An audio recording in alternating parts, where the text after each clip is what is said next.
Здравствуйте, уважаемые рукодельницы! В данном видеоуроке я вам расскажу, как сделать так, чтобы у нашего мотива все стороны были одинаковыми, с одинаковым количеством петелек, чтобы в дальнейшем их легко и красиво можно было соединять, ну, допустим, в плед, превращать эти мотивы в сумочку, ну, либо во что-то другое.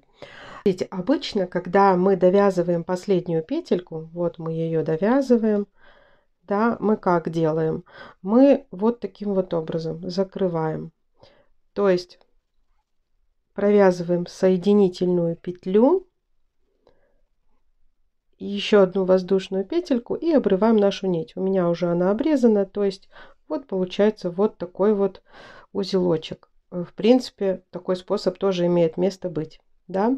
Но в дальнейшем, когда мы, например, будем соединять красивым швом все наши вот эти края, когда мы будем соединять, например, швом за полупетлю, вот, например, за заднюю полупетлю, а передняя полупетелька будет оставаться, чтобы чтобы был красивый шов, чтобы наши мотивы в полотне красиво смотрелись. Смотрите, как мы делаем.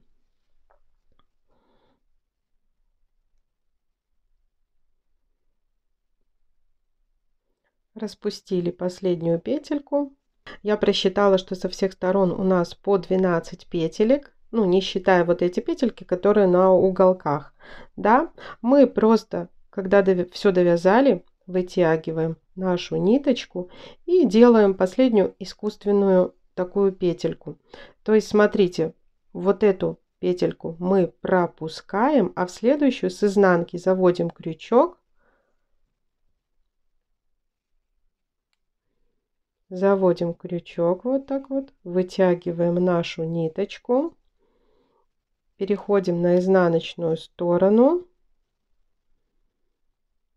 захватываем перемычку и полупетлю и вытягиваем нашу ниточку на изнанку.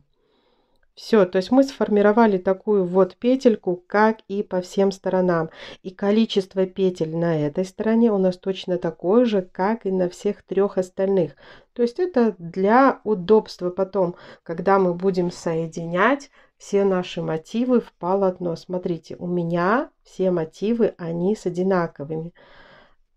С 4 одинаковыми сторонами. Как связать такой мотив? У меня есть подробный мастер-класс на моем канале, поэтому оставлю ссылочку в описании под данным роликом.